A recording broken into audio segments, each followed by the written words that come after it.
communauté de coups critiques, on se retrouve encore aujourd'hui pour un tout nouveau montée de niveau et je suis accompagné cette semaine de Charles Beauchesne. Salut Charles, ça va bien? Yo yo yo, salut, ça va?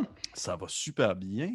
Écoute, déjà, je voulais te dire merci d'avoir accepté l'invitation de monter de niveau. Je suis vraiment content de t'avoir parce que mes autres invités étaient beaucoup plus, on va dire, tournés, si on veut, vers Donjon Dragon, alors que je sais que toi, tu as comme les deux pieds dans Vampire, par exemple.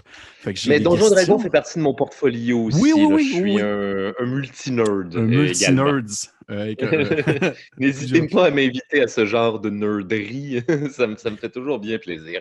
Tout de même, j'ai des questions qui sont très spécifiques à Vampire parce que moi, c'est quelque chose que je connais fuck all, zéro pin bar. Pas vrai? Hein, j'ai- C'est fascinant. Et le pire, c'est que j'étais fermé au début à cet univers-là. Moi, j'étais un bon vieux. Question jeu de rôle, j'étais très puriste. J'étais OK. très. Non, non.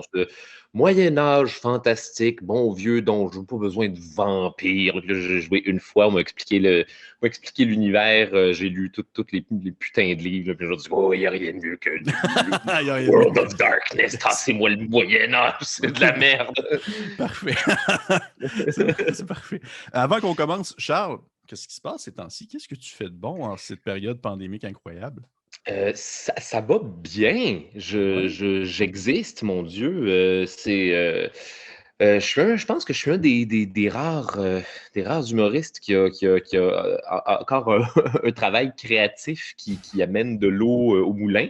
Et ça, c'est uniquement dû à mon podcast que, je vous le rappelle, j'ai sorti 1 an avant la pandémie. Donc, c'est tout des cogner du bois parce que Ben oui. c'est un timing extraordinaire. Non, ça va bien. J'ai des contrats de voix, toutes les affaires qui découlent en fait de cette affaire-là. Je me fais inviter à beaucoup de podcasts, des tournages d'affaires, comment dire, de capsules en fait, en relation, soit avec les pires moments de l'histoire, ou soit avec, je veux dire, on me demande de réaliser puis de scripter des patentes. Fait que j'ai comme droit à toutes les affaires en parallèle de l'humour sur scène que mais voilà, je ne peux plus faire. Mais OK. toutes les autres affaires sont encore là dans la galaxie. Fait que non, moi, ça va bien. Je suis occupé. J'ai du plaisir dans un monde empli d'une lourdeur infinie. Et ça, c'est le défi. Voilà, c'est le défi de naviguer ça. Mon Dieu, que tout le monde est fatigué. Ben, tant mieux. Écoute, je pense que je comprends un petit peu parce que j'ai embarqué dans le projet de coup critique seulement comme dans les débuts de la pandémie, puis le timing est incroyable. Je veux dire, les gens consomment de tout ça, genre non-stop. Fait que moi aussi, je suis très content. Je ne suis pas content du malheur que ça apporte, mais je suis content du bonheur que ça m'apporte moi. Mais ça prend quelque chose, ça prend un projet, peu importe, de Oui. pandémie ou pas, ça prend un projet dans la vie. Puis je pense que les gens sont contents comment dire, que les artistes, puis en fait que le monde du divertissement autour d'eux Mhm. continue à exister, puis comment dire, qu'on ait trouvé une façon alternative de faire tout ça. Et j'ai l'impression, moi, que ça va nous rester Oui. dans le nouveau monde, Je pense dans le monde d'après. le monde d'après. Je suis sûr que ça va perdurer avec le temps aussi. Parfait. Fait que, hey, on commence ça, Charles. J'ai mes petites Shoot-moi ça. questions. Mes petites questions. Là, je suis vraiment content. C'est tout le temps mon petit moment excité, là, où est-ce que je sais pas en tout ce que je C'est pige. comme une roulette russe, Oui, c'est mais ça. il y a des confettis dans le Ouais. gun. Il y a des questions très sérieuses, il y a des questions vraiment plus niaiseuses. Fait qu'on y va comme ça. La première question étant ah, ok, cool. Si tu pouvais inventer un jeu de rôle dans un univers de fiction qui n'existe pas encore, ça serait quoi? Quel univers de fiction tu voudrais voir être adapté en jeu de rôle? Être adapté en jeu de rôle, mais qui n'a pas été adapté jusqu'à maintenant Oui, en jeu de exactement. rôle. Oh, putain de merde. Attends. Fun fact, comme ça, je suis en train de designer une game de Star Wars en ce moment. Hmm. Voilà, pour le plaisir. J'ai jamais masté une game, puis je me suis dit, ah, regarde, je vais commencer avec cette patente-là, un autre univers que je connais très bien. Je sais pas, un univers que j'aimerais voir adapté en jeu de rôle. Mon Dieu, j'ai l'impression que tous les gros univers ont été déjà adaptés en jeu de rôle. Euh, OK. Je vais y aller plus précisément. Oui. J'aimerais le jeu de rôle des Ewoks. J'aimerais genre un espèce de D&D qui se passe uniquement sur la planète Endor avec les Ewoks du retour du Jedi. Puis là, développez-moi juste cette civilisation-là. J'aimerais le D20 des Ewoks. Ça me ferait bien triper. OK, avec genre différentes classes de Ewoks. Différentes classes des les sous-espèces. Ouais. Le chaman Ewok, le guerrier Ewok, le dual-wielding hache faite en silex Ewok, le chasseur. C'est tellement précis. Non, mais regarde, c'est Donjons et Dragons. Là, oui, absolument. Hey, j'imagine ceux qui sont spécialisés pour être en espèce de deltaplane, là, en planant, qui lance des roches. Deltaplaneur Ewok qui crisse des roches. Le barde Ewok qui est... Ça pourrait se faire. Ben cool, OK, merci. Je m'attendais vraiment pas à ça. J'ai un que j'aurais bien aimé, mais ils l'ont déjà fait. Ma petite pouliche, les My Little Pony Friendship is Magic. J'aurais été porté à dire que j'aurais voulu qu'ils adaptent cet univers-là, mais peux-tu croire, ils l'ont déjà fait. Et c'est fucking le fun. T'as joué? T'as eu le temps de jouer? On m'a invité à une game. C'est pas un genre de Bruno podcast, j'ai oublié lequel. Mais on m'a invité à jouer une game du jeu de rôle de ma petite pouliche, super simple. C'est vraiment un jeu de rôle là, pour les gens qui n'ont jamais joué à des jeux de rôle sur table de leur vie. Même quelqu'un de stupide comme moi avec les chiffres. C'est ça l'affaire. J'adore les jeux de rôle, je me rappelle jamais des règles, puis je suis le genre de joueur lourdingue à qui il faut constamment rappeler les mécaniques tout au long de la game. Sinon, voilà, je sais jamais quoi rouler, quoi additionner, puis je suis pourri en calcul mental. Fait que voilà, mais les Ewoks, oui, ça me ferait bien. Ou le monde de She-Ra. Tiens, ça serait vraiment... le monde de He-Man et les maîtres de l'univers. Là, tu sauras que ça s'en vient. Bien sûr que ça s'en vient. Ça a été annoncé, il va y avoir un jeu de rôle de ça. La série était tellement populaire, en plus, c'est tellement wholesome, mon Dieu. Et LGBTQ friendly et toutes ces choses. Dis-moi, juste avant que je me pose une question, je suis curieux, ta game de Star Wars, tu prends quel système pour faire ça? On m'a donné un lien pour... voyons, c'est 5e édition, mais repatenté par les fans pour Star Wars. Mais là, il faut que je lise les livres. Là, il faut que je... Page 1. Comment master une game? Et j'en ai pour un an. J'en ai pour un an pour faire cette patente-là. Mais ouais, j'aimerais bien ça. Faire une affaire qui se passe genre... dans l'univers des sequels, genre 30 ans après le retour du Jedi, là, avec le Premier Ordre, puis dans l'univers de Star Wars que tout le monde a détesté, là, moi j'ai bien envie de j'ai bien envie de faire ça exactement en ce moment-là. Parce que j'ai trippé sur les suites. J'ai trippé sur les sequels de Star Wars et je pense qu'on s'est fermé bien vite. Belle chose à découvrir. Oui. Ouais, je suis d'accord. D'ailleurs, justement, je te posais la question parce qu'on en a fait une pour Coup Critique, puis c'était justement ce système-là. C'était la 5e édition adaptée pour Star Wars. Ah, cool. Et c'était super, pour le reste, c'était vraiment le fun. Facile, 5e édition. Ouais, c'est manageable, mais juste un peu plus difficile que la 4e. Prochaine question, Charles. Je t'écoute. OK. Quelle bibite du médiéval fantastique en général que tu voudrais, dans le fond, déguster en barbecue? Des illitides. Des bons vieux illitides barbecue à la portugaise. Crisse-moi ça, mes gros tentacules d'illitides là, juste sur le barbecue pour qu'elle pogne. Comme une salade de pieuvre méditerranéenne. Excuse-moi, j'imagine le look sur leur face d'illitides. C'est la dernière chose qu'ils ont prévue dans leur journée. Vous allez fléchir devant le gênant, c'est pas non. Non, voilà, vous allez être servi avec du vinaigre de balsamique. Mais le pire, c'est que je suis persuadé que ça doit être, j'imagine, la salade de pieuvre, ça doit être super bon. S'il y a quelque chose que les illitides doivent trouver horrifiant, c'est bien un autre illitide apprêté sur le barbecue à la portugaise, j'en suis certain. Parfait. Prochaine question. Un des pires moments de l'histoire que tu as déjà parlé dans ton podcast, que tu voudrais voir être adapté en scénario pour un jeu de rôle sur table?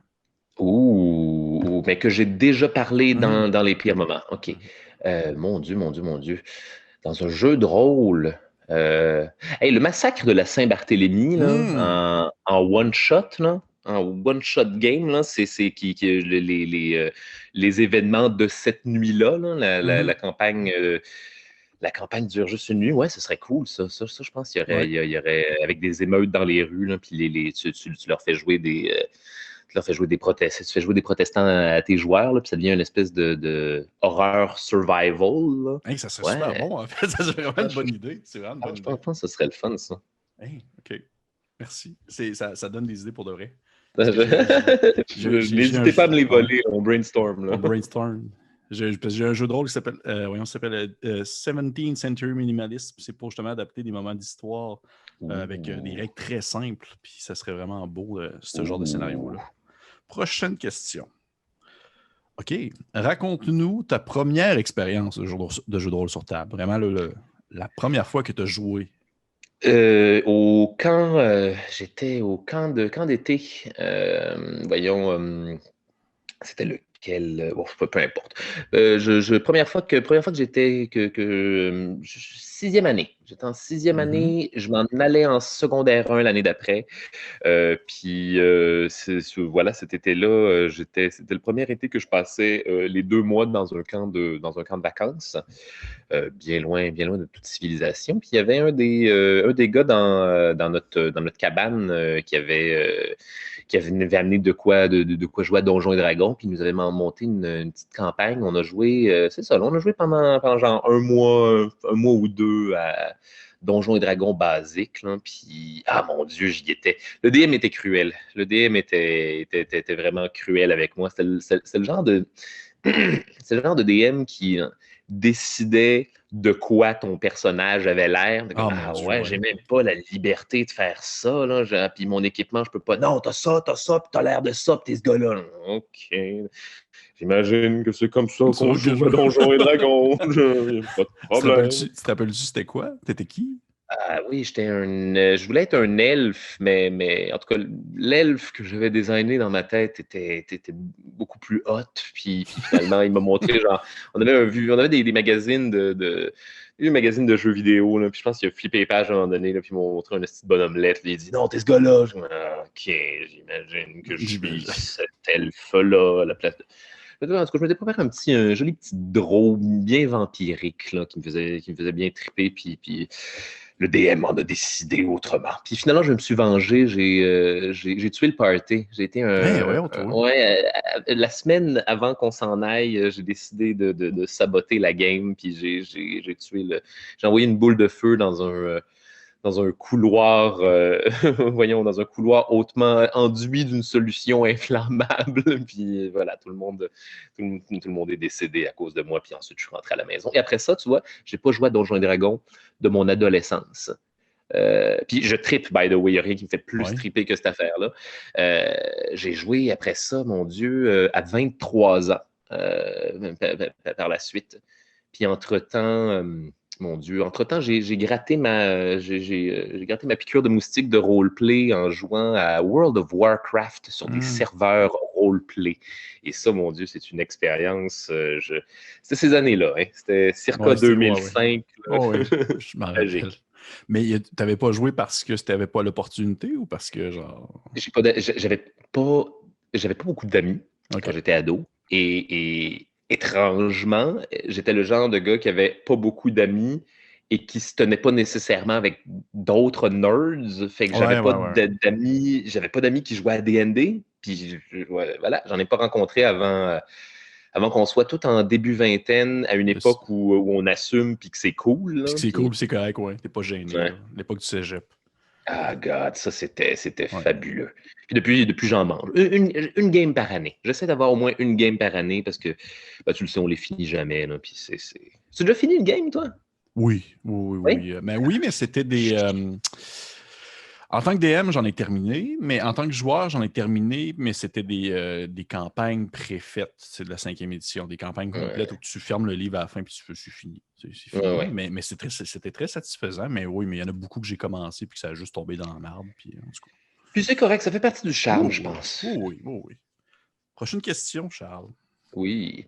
Puis à date, t'aimes-tu ça? Ça se passe bien? C'est super confortable, ça va très, Bon, très bien. parfait.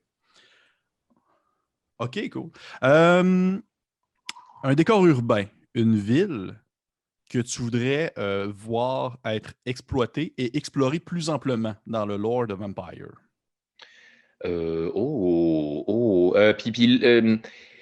Dark Ages ou moderne? Moderne, moderne. Moderne, d'accord, d'accord. Euh, Moi, j'ai surtout joué à Montréal. Et c'est bien, bien, bien plaisant, Montréal by night. Mais sinon, je dirais, attends, la minute, il y en a un paquet qui sont franchement intéressantes. Euh, Toutou. Je sais pas. L'Italie, ça peut être Mhm. franchement sympathique. Rome, Milan. Mhm. Hey, une bonne vieille game, tu sais quoi? Une bonne vieille game à Berlin. Dealer là, toutes les communautés vampiriques de Berlin. Dans cette espèce de melting pot-là, les Ouais. vampires communistes, les vampires néo-nazis, les vampires de tout le melting pot de ce point central de l'Europe. Crisse-moi une coupe de Get of Fenris là-dedans, là, de le loup-garou, d'anciens loups-garous SS qui étaient littéralement des werwolves. J'ai Ouais, aucune idée de quoi tu parles, mais je hoche la tête quand même. les Allemands, à la fin de la guerre, il y avait des commandos dont la job, c'était de juste faire la vie dure aux Russes et aux Mhm. Américains au fur et à mesure qu'ils se rapprochaient de Mhm. Berlin. Et ces commandos-là s'appelaient des Werwolf. Et OK. la joke, c'est souvent que, en tout cas, dans des univers fantastiques où les nazis sont présents, c'est qu'il y a souvent des Werwolf qui sont également littéralement des loups-garous. Et OK. moi, ça me fait bien rire à toutes les fois que c'est ça. Mais oui, non, c'est le point central de. Sinon, je sais pas. Sinon, bonus round, dans Dark Ages, j'aimerais beaucoup l'Europe, bon vieille Europe de l'Est, la Roumanie avec Mhm. les Imici, puis tous comment dire, les vieux vampires classiques est-européens qui se livrent, qui se livrent des guerres dans un monde où, voilà, dans un monde où les seigneurs vampires peuvent encore terroriser les villages humains juste avant de vivre l'Inquisition. Là. Ouais, ça serait littéralement en Transylvanie. Ça, ce serait le OK. fun, ça. Vraiment, vraiment dans cette La région-là de la Transylvanie qui Roumanie. est en Allemagne d'ailleurs, et pas en Roumanie. En fait, à l'époque, non, c'est pas vrai. C'était un territoire qui était contrôlé par les Allemands, en tout cas, à la base, mais qui n'était pas en Valachie, la province de Dracula. OK. Fuck up de même. Fait que Je regarde. des infos. Tu sais, le pire, c'est que fun fact, je suis allé en Transylvanie il y a 3 ans et je suis allé, dans le fond, me promener un peu dans ces coins-là. Puis vois-tu, tu m'apprends encore beaucoup de choses que je peux. Fuck out. Ça, Fuck out. Fuck out. ça fait. J'espère que j'ai mes facts. J'espère que Ouh, je j'ai suis persuadé que oui. entendu que. Ça me surprendrait même pas. OK. As-tu un personnage que tu regrettes d'avoir incarné? Hmm, jamais. Je pense, je suis tout le temps amoureux de mes personnages de jeux de rôle. Oh, Tout c'est le temps, tout le temps, super. tout le temps. Oh, wow. C'est toujours un concept qui me plaît, c'est toujours, puis j'en ai joué, là, j'ai joué mon premier personnage, quand j'ai recommencé à jouer début vingtaine, c'était mon Dieu, c'était quoi? C'était un barde bouffon psychopathe à la Joker, mais du Moyen Âge, et Tu c'était une parles-tu de guerre. Yorick le Fou ou... Non, non, c'était OK. comme un proto-Evil Yorick. OK. J'avais commencé à jouer avec cette idée-là à l'époque. Et non, c'était une game où tous les joueurs étaient chaotiques evil en plus. OK. Tu dois Ça, être au courant ça du a-tu duré cauchemar. longtemps? Ouais, non, ça a dû être horrible à jouer, en fait. Ça a-tu duré longtemps? On a toffé, je pense. On a toffé 1 an. J'ai une affaire de même. Puis on avait trouvé une espèce de façon d'être pseudo-fonctionnel. Mais c'était de la destruction. C'était juste une grosse petite game de destruction. Puis de meurtre, puis d'autres crimes sordides que seul le Moyen Âge peut cautionner. Ça fait du bien, mais tu vois, après ça, Quand tu joues une game où les gens s'écoutent et ont envie de coopérer, t'es comme, ah oui, ok, d'accord, c'était ça qu'on était censé C'est faire. ça qu'on était supposé faire, mais ça n'a pas fait ça pendant ça. C'est pour ça que les joueurs ne devraient pas tous être des assholes psychopathes. Ok, Non. ok, ok. Hey, prochaine question. Voilà, celle-là. Ah oui, celle-là, j'avais hâte de la poigner. J'espérais la poigner. J'aimerais que tu me parles de Gavin Barbe d'Enfer, ton capitaine nain pistolero homosexuel de Pathfinder. Oh my fucking God, pour vrai. D'où tu sors cette information-là? Je Quand peux est-ce que pas, j'ai parlé de ça?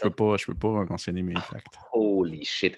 Gavin Barbe d'Enfer, c'était, mon Dieu, on s'était monté. En fait, je pense que c'était tout de suite après la game de tous les personnages chaotiques mauvais. Et je pense tout le monde dans cette game-là avait eu une année difficile, puis on était fatigués, puis on avait besoin comment dire, une game, euh, une game qui n'allait pas jouer sur notre morale, une game, comment dire, wholesome, pleine d'aventures, puis d'entraide, puis comment dire, fantastique à la Indiana Jones, Ouais. où il n'y a pas vraiment de conséquences sinistres, où tout est joué tout est surjoué, voilà, tout est sain finalement. Puis voilà, on s'est créé une game de personnages à la One Piece, un peu, d'un équipage de bateaux, de bateaux de pirates, mais finalement, c'est pas des pirates, c'est c'est des justiciers qui tentent d'éliminer les pirates des mers du monde dans une espèce de néo-âge de l'exploration. Et moi, j'interprétais le capitaine Gavin Barbe d'Enfer, qui est un double pistolero nain homosexuel. Et mon Dieu, c'était juste du plaisir infini de constamment merger toutes les affaires que j'aime des films de Sergio Leone, faire des petites passes western, de shooter du monde dans taverne, de Pirates des Caraïbes, un petit peu de Jack Sparrow dans tout ça. Ce que j'aime le plus de Pirates des Caraïbes, Sergio Leone et les Écossais en général. OK. Et voilà, ça donnait le capitaine. Je m'ennuie pour vrai. Ça me pince une corde que tu mentionnes, ce personnage-là, parce que je m'en ennuie beaucoup. OK. C'était le fun, cette game-là, man. Du gros plaisir. Fumer de l'opium. En fait, on dévalisait des cargaisons de pirates. Puis en tout cas, j'avais un gros problème d'opium dans cette game-là. J'étais constamment en train de résoudre des problèmes en fumant de l'opium. Voilà. OK. Prochaine question. OK. Vois-tu, celle-ci ne fonctionne pas parce que tu l'as mentionné tout à l'heure. Tu n'as pas encore, tu es encore en préparation de ta première game d'animation. Tu n'en as jamais animé, c'est ça? OK. Jamais été DM. Jamais. Est-ce que c'est par manque d'intérêt ou par le plaisir d'être joueur? Plaisir d'être joueur et aussi grand manque de temps pour moi d'apprendre toutes ces règles-là. Les livres, là, tu connais connais le bordel là, nécessaire pour être un bon DM. Et l'autre affaire qui m'handicape beaucoup, c'est que je suis pourri en calcul mental. Oui, je suis absolument dégueulasse en calcul mental. Puis là, j'aurais dû avoir de la misère à créer des bonhommes sur le fly. Je vais avoir de la misère à créer. Fait que ça va être un cas de m'asseoir, lire le livre, prendre des notes sur les mécaniques rapides de faire ces affaires-là, puis vraiment prévoir chacune de mes games une semaine à l'avance avec toutes mes NPC, puis juste... je peux pas improviser de game de Donjons et Dragons, je ne suis pas là. OK. Ben, si jamais tu cherches conseil pour justement Star Wars le 5e, tu m'écriras, ça va me faire plaisir. Avec grand plaisir. Ça va me faire plaisir. Prochaine question. Vois-tu, celle-ci non plus ne fonctionne pas parce que je te demandais si tu avais déjà joué à un jeu de rôle de Star Wars. Fait que, non. Si on répond à plein de questions. Parfait. OK. OK, ouais. Es-tu quand même un pratiquant des ouvrages de White Wolf, dans le fond, les autres que Vampire? Je parle exemple de Changeling Mage, etc. Oui, un peu. J'ai surtout joué à Vampire. J'ai joué... pardon, excuse-moi. J'ai joué une game de Werewolf, Ouais, une game de changeur de forme en général. ouais. Ça, c'est d'ailleurs la première de l'univers de White Wolf que j'ai joué. C'était ça, une game genre. C'était quoi? C'était l'apocalypse par changeur de forme. C'était l'apocalypse nous venait du fait que de plus en plus de gens se découvraient shapeshifter, puis genre toutes sortes de garous, là, tous plus funky les uns que les autres, là, des flamants roses garous, Hein? des oxolotes garous, des mocolés, toutes ces shit-là.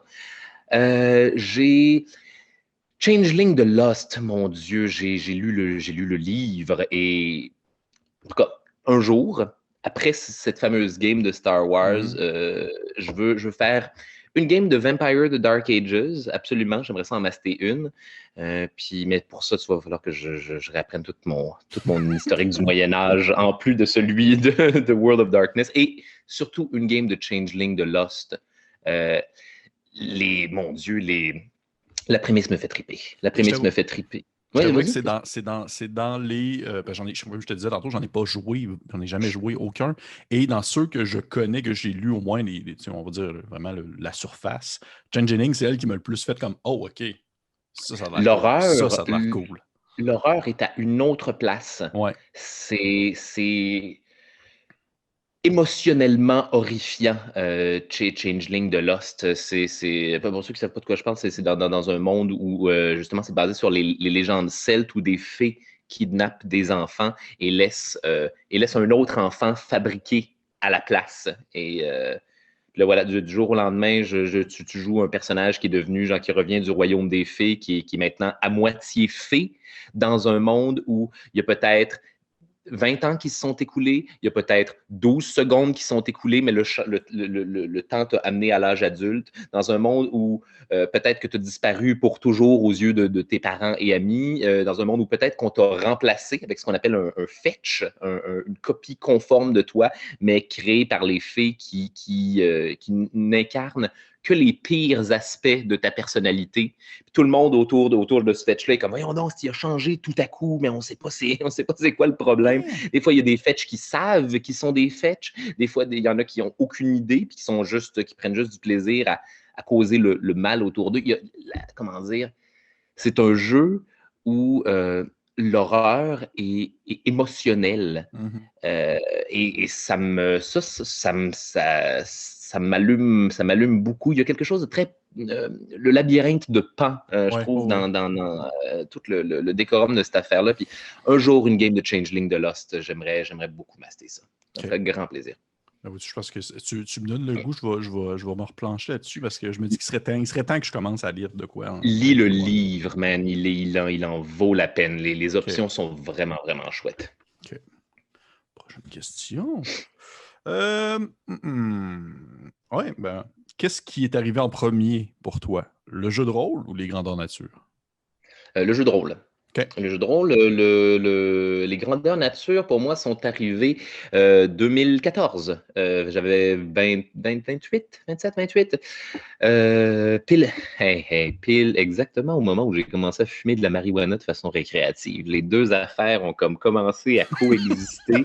Et là, depuis, je suis devenu pas un druggy de GN, mais mettons que c'est mes vacances. Là. Mettons que c'est mes OK. vacances dans tous les sens du terme. Là, puis s'il y a moyen d'aller vivre une coupe d'expérience psychédélique là, en GN, là, je suis toujours bien content là, de buzzer avec des orques. Là. Ah, mon Dieu, que c'est le fun, ça. Hey, l'aspect festival médiéval, l'aspect Burning Man de tout Ouais. ça, là, d'être comme wow, mec, il y a du monde genre déguisé pendant que tu es en train d'halluciner. Là.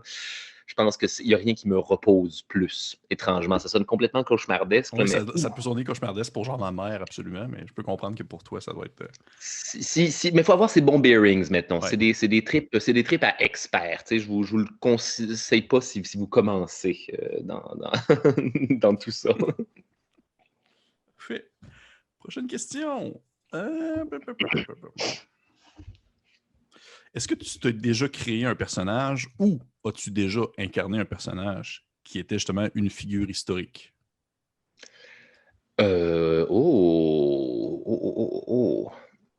Je ne crois pas. OK, j'ai presque fait ça à deux moments. Une fois, j'ai joué dans un one-shot un personnage qui était le petit chaperon rouge. C'est pas une figure OK. historique, mais c'était dans une game historique. Puis mon bonhomme était le personnage qui allait inspirer le petit chaperon rouge dans les contes des frères Grimm, mais éventuellement dans la temporalité de cette affaire-là. C'était bien le fun, ça m'est bien chouette ça. C'était quoi le jeu? Euh, C'était quoi le jeu? C'était un bon vieux D&D édition 3.5, OK. sauf que le dude nous avait monté ça genre dans un univers euh, médiéval, mais médiéval fantastique, mais dans notre monde. Fait que OK. genre, t'as genre les autorités papales du Vatican, mais qui ont des chimères domestiques, puis des ogres du Vatican. Ça me fait ce genre de shit-là. Là. C'est OK. vraiment le fun. Et la deuxième fois, c'est ma première game de Vampire the Masquerade. Mhm. C'est pas vraiment un personnage historique, mais je jouais une vampire de la Révolution française, la première, mais dans les années 90, donc une vampire d'environ 200 ans, figée dans un corps de fillette de 15 ans qui est persuadée qu'elle est la réincarnation de Jeanne d'Arc. OK. Ouais, c'est ça. C'était quoi déjà le deal de cette affaire-là? C'était histoire. C'était une Malkavienne, là, bien sûr. Là, fait que ça venait justifier toute cette patente-là. Si je ne m'abuse, c'est histoire de ne pas avoir à assumer qu'elle est devenue un monstre vampirique. Sa façon de voir les choses, c'était d'être persuadée que les vampires sont une espèce supérieure envoyée par Dieu pour être les prédateurs naturels de l'humanité. Et donc, en gros, la philosophie derrière ça, c'est si Dieu existe, il est bel et bien aussi fou et violent que nous tous. Dieu est un vampire et c'est pas le vampirisme n'est pas une malédiction, mais bien une bénédiction. Et elle, à travers tout ça, justement, cette espèce de folie religieuse-là, est persuadée qu'elle est la réincarnation de Sainte Jeanne d'Arc. Ouais. Puis j'avais switch de personnalité. C'est vraiment malade comme concept pour de vrai. C'est vraiment cool. Ça c'était un de mes personnages préférés de toutes mes games de White Wolf. Là, Puis là, on se ramassait à Montréal après ça, là, avec On non, dirait que ça non. finit toujours à Montréal, la mère t'en parle. J'ai joué beaucoup de games de vampires à Montréal. Ben, justement, juste par curiosité, c'est même pas dans mes questions. Est-ce que Petit Détective était basé sur quelqu'un? Oui, il était basé sur Paul Cagelet. Ah mon Dieu. OK. C'était Qu'est-ce ouais, que. dans l'îlot de Lily. Là. Ouais, c'est ça. OK. Hum, OK. Est-ce que tu considères que. Parce que je pose la question parce que justement, de mon point de vue de personne extérieure, je trouve que ça semble apparaître souvent dans des games du genre de vampires. Est-ce que tu considères que l'aspect conflit entre personnages est un élément important et plaisant du jeu de rôle sur table? Oui, oui, Oui? oui, oui, OK. oui, oui. Comment dire? Mais oui et non. Il peut y avoir une game où tous les personnages s'entendent bien. Et ça, c'est génial parce que là, ça permet d'avoir des conflits plus intenses avec des NPC. Mais ce qui est du conflit entre personnages aussi. C'est juste pas du conflit entre personnages joueurs. Mais tout comme des games où deux personnages joueurs vont avoir des philosophies tellement opposées qu'il faut dealer avec ça, c'est juste que ça devient plus fatigant. Ça devient plus épuisant d'accomplir des affaires parce qu'on est souvent en train de, comment dire, il faut souvent relativiser. Ça va prendre des personnages mitoyens là-dedans là, Ouais. qui sont là pour relativiser les actions de tout le monde, puis créer des espèces de crosses d'avocats. Techniquement, si on fait les affaires de même, toi, tu vas être content, puis toi, tu n'auras pas de... Vous, le paladin, vous n'aurez pas de problèmes moraux face à tout ça. Fait que c'est d'autres games. Ça devient mais ça prend, je te dirais que des games où il y a des conflits moraux entre les joueurs, ça prend des meilleurs joueurs, j'ai Oui, l'impression. Parce que absolument, je suis d'accord. ça peut facilement staller et devenir un petit peu plate. Ça prend des joueurs malins et à l'écoute. Oui, je suis absolument d'accord avec ça. Prochaine question. Celle-là, tu m'as déjà répondu aussi. Il faut qu'on se discute. C'est quoi ça? C'est juste pour la curiosité. C'était sur Yorick le Fou. Ah, d'accord. Vois-tu, ça, c'est une question très large, très, très, très large. Et je te laisse la prendre comme tu veux, l'interpréter comme tu veux. Qu'est-ce que le jeu de rôle t'a le plus appris en tant que personne? Qu'est-ce que le jeu de rôle m'a le plus appris en temps? Oh, c'est une excellente question. L'écoute. La bonne vieille écoute. Réfléchir avant de parler. Réfléchir avant d'agir.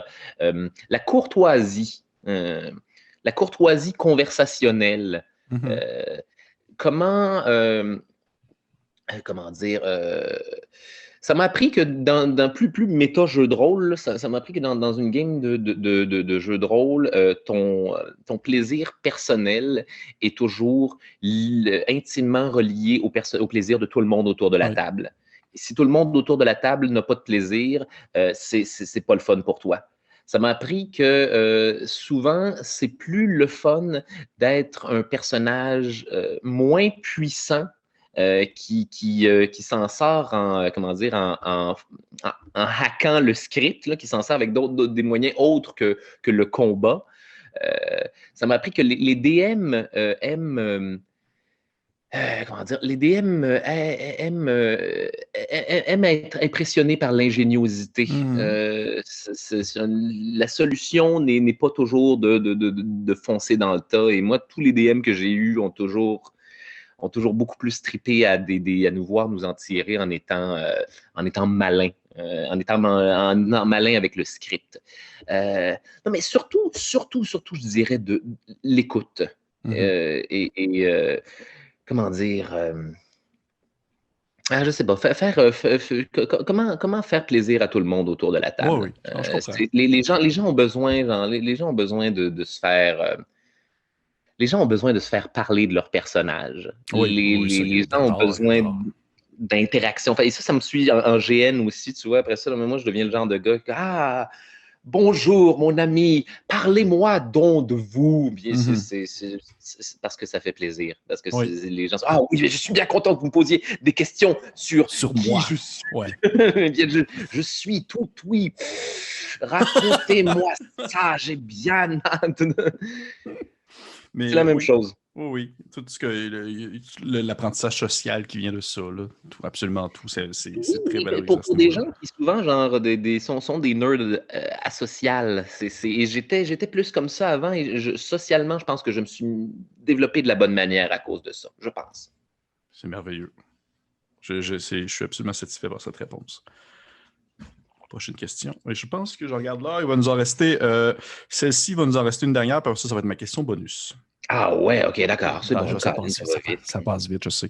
Un clan que tu te ferais proposer de rejoindre dans Vampire et que tu répondrais Arc, non merci. Ah, mon Dieu, qu'est-ce que ça me tente pas d'être dans Vampire the Masquerade? Ben, tu sais, ils sont tous le fun. Ils sont tous le fun, puis il y a tout moyen de tirer, de tirer son épingle du jeu. Mais je sais pas, moi, ceux qui me font le moins bande. Les toréadors, bof, j'ai joué un autre Lestat, le Ouais, ouais, vampire, ouais, ouais. bof, ok. Les Ravnos, bof, les vampires gitans, je sais pas, les La Sombra. Tant qu'à être un La Sombra, là, tant qu'à être un evil vampire, je vais être un Zimissi. Si vous me donnez le choix là, d'être un Sabbat, là. Qu'est-ce qu'un Zimici? Les Timis, les vampires est-européens qui, eux, Dracula, entre autres, est un Zimissi. Voyons, c'est quoi leur style de discipline à ces styles-là? Non, j'ai juste Monomachine en tête, mais c'est pas ça pantoute. Oh non, ça m'obsède. Merde. J'ai décadence en tête, mais c'est pas ça. Hey, attends un instant, donne-moi deux Il n'y a pas secondes, de il faut que problème, il n'y a pas de j'intermette problème. ça. Là. Encore que je prenne le temps Euh, d'assimiler tous ces mots-là que je comprends pas. ici. Attends, Google. Ah, je l'ai sur le bout de la langue, man. Là, il y a du monde à la maison qui doit être en train de discipline. Pendant que Charles fait cette recherche, je vous encourage fortement à aller écouter le podcast. C'est les pires moments de l'histoire de Charles Beauchesne. Oh, ça, c'est bien gentil, ça. Voyons. Je vais l'avoir. Attends une minute. Third generation, blablabla, play bloodlines, ok, Cappadochien, qu'est-ce que vous faites, man? Ah, bordel de merde. Attends, je le trouve pas sur le... Vicissitude. La quoi? Vicissitude. OK. La vicissitude. Donc, les immiscis sont devenus les maîtres de l'apparence et de la transformation physique. Ils peuvent modeler leur visage et leurs traits de toutes sortes de façons, comme s'ils étaient faits en argile. C'est pour ça que tu vois, les immiscis vont souvent avoir... Les jeunes immiscis vont se donner des apparences complètement monstrueuses avec des cornes puis des espèces de faces de branchies avec des pics ou... justement, je pense que les jeunes émissions ont quelque chose à prouver. En fait, c'est leur premier, c'est leur premier GN. Là. Et au fur et à mesure qu'ils vieillissent, les vieux immiscis optent pour des visages lisses et sans traits véritablement reconnaissables, des espèces de visages plus neutres, parce qu'ils n'ont plus besoin de flasher. C'est ça, les immiscis, c'est les vieux vampires anachroniques, roumains, puis russes, est-européens et compagnie, là, qui parlent avec des accents, puis qui habitent dans des vieux châteaux dilapidés. Ça, tant qu'à faire, je prioriserais ça sur des La Sombra. Okay. Mais sinon, toutes les Brouja, même le Brouja, il y a moyen d'avoir du fun avec. C'est juste, moi, je trouve souvent que c'est des clans de vampires pour débutants. OK, c'est ça. OK. Il y a un apprentissage qui se fait, puis à mesure que tu as de l'expérience, à mesure que tu as le goût d'essayer quelque chose d'un peu plus complexe. Tu sais, comme à D&D, tu commences avec un fighter, puis éventuellement, tu te ramasses à multiclasser des shit. Oh oui, un mélange mage, whatever. Parfait. Dernière question, ensuite ma question bonus déjà. Dernière question. Ah, vois-tu, en plus, ça termine bien parce que je me rappelle de la première question. Un univers de fiction reconnu et apprécié dans lequel tu ne voudrais absolument pas y jouer. Ouh, mon Dieu, qu'est-ce que... Un univers de fiction... Vous allez vous fâcher contre moi. Star Trek. Je déteste Star Trek. Star Trek, malheureusement, l'univers de Star Trek m'emmerde un peu. Mais en même temps, je suis désolé. Je suis tellement... Non, c'est correct. Tu vois, je suis un Star Wars. C'est ça l'affaire. Okay. Moi, je préfère mon fantastique à ma science-fiction. Et je comprends le plaisir de Star Trek. Mais pour moi, Star Trek, c'est une grosse game d'échecs. C'est ça, c'est tout le temps ça. C'est toujours tout le monde une grosse game d'échecs diplomatique. Là, puis... Puis même les combats de vaisseaux, c'est un peu ça. Là. C'est un peu des games de bon, qui va enchaîner les bonnes actions, l'enchaînement d'actions. Je suis pas un fan des créatures. Je suis pas j'aime pas les bobites de Star Trek. La façon de... C'est moins flamboyant, c'est moins... Mais je comprends le plaisir. Oui, absolument. Moi, personnellement, ça ne... Ah, j'ai des souvenirs là, de moi, kid, là, qui arrive à la maison, là, puis là, il a zappé, là, puis tombé sur genre Deep Space Nine, d'être comme « Ah, mais comment les gens tirent-ils du plaisir en écoutant une telle chose? » C'est tellement bon. Oh mon Dieu, c'est tellement bon en plus. Je le réécouterai aujourd'hui, puis j'aurai un nouvel œil. J'aurai un nouvel œil là-dessus, mais malheureusement, Star Trek n'est jamais venu me pour vrai, c'est correct. Je respecte ça absolument. Il n'y a pas de malaise par rapport à ça. Donc, hey Charles, question bonus. Après ça, on termine le tout. Ma question bonus, c'est toujours une question qui est en lien avec, on va dire, je te mets comme une mise en contexte. Et souvent, je demande un peu quel type de personnage tu jouerais dans cette mise en contexte-là. Mm-hmm. Et là, la mise en contexte, là, justement, je l'adapte pour Vampire parce que ça me tente bien. On joue à Juneau, la capitale de l'Alaska, en début 90. Et dans le fond, il y a un tueur en série qui serait probablement associé avec une créature de la nuit quelconque. Qu'est-ce que tu joues? Ok, attends. Puis là, qu'est-ce que je joue, genre? À C'est une Vampire. game de Vampire ou Oui, je c'est une peux game de être Vampire. n'importe? C'est une game de Vampire. Ok, attends. On est à Juneau, en Mhm, Alaska. mhm. Puis attends, répète-moi ça, excuse-moi. Il y a une. Début des années Début 90, et il y a 90. un tueur en série qui sévit à Juneau. Et dans le fond, probablement que votre groupe est comme un peu envoyé pour essayer de découvrir ce qu'il en retourne concernant ces meurtres sordides d'individus, a priori, sans histoire. Ok. Qu'est-ce que je suis dans cette affaire-là? Je pense que. Attends, je repasse là, les clans dans ma tête, là. Je pense que ce serait une belle occasion pour essayer soit un gangrel, tiens, un bon vieux vampire animal, surtout dans un Mhm. monde, surtout en fait à À Juneau en Juneau, oui. Alaska, là. Peut-être même un petit party juste de gangrel, là, une petite meute de gangrel là, qui essaie de résoudre des affaires en se transformant en loup. Ça, euh, bon, un trémère, peut-être. Et d'habitude, je déteste les trémères. Je les antagonise tellement. Mes early games de vampires. Qu'est-ce qu'un trémère déjà? Qu'est-ce qu'un trémère?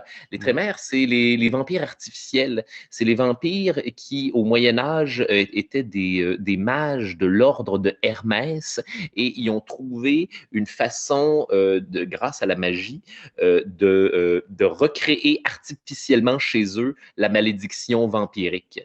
Mais ça fait que c'est des vampires qui sont pas, en tout cas, qui à l'époque n'étaient pas vraiment respectés par les autres clans de vampires parce qu'ils sortent de nulle part, ils sont comme des usurpateurs. Vous n'êtes pas des vrais vampires, vous êtes des abominations. Puis finalement, ils ont développé leur propre magie relative au sang. Hein. Ils utilisent le pouvoir de la vitae afin de faire des sortilèges magiques. C'est les vampires sorciers, en fait. Puis ils sont tellement puissants, puis ils sont tellement nombreux, puis bien organisés qu'à un moment donné, les autres vampires, justement, dans les années 90, sont obligés de faire bon, ben oui, les trémères. Il nous faut maintenant dealer avec ces enfoirés de merde. Et dans toutes les games que j'ai joué, les trémères, c'était tout le temps des antagonistes. Et aujourd'hui, je les antagonise naturellement. Et je pense que je triperais à en jouer un pour une game comme ça où c'est une mission, mais je pense qu'il faudrait que ce soit genre juste des trémères, encore une fois, OK. dans le party. OK. Sinon, mon Dieu, surtout le fun, sont toutes OK. adaptables, mais j'ai l'impression que ce serait là-dessus que je. Ah, ou un autre Nosfé. J'aime bien les bons vieux Ouais, les bons vieux de se faire. Nosferatu. Là, c'est un Comme nom. ça, toute la partie. Ouais, exactement. Ouais. J'aimerais vous rappeler que. Ouais. Mais Ouais. c'est la game à hard. C'est mettre la game à difficile, Ouais, ouais, jouer ouais. un Osphée. Puis ça me fait poser une question, en fait. Là, tout de suite, j'ai une autre question bonus à ma question bonus parce que je veux pas que ça se termine parce que c'est le fun. Mhm. Mais sérieusement, trouves-tu ça difficile? Parce que là, tu vois-tu, tu me dis soit toute une game de travers, toute une game de gangrel.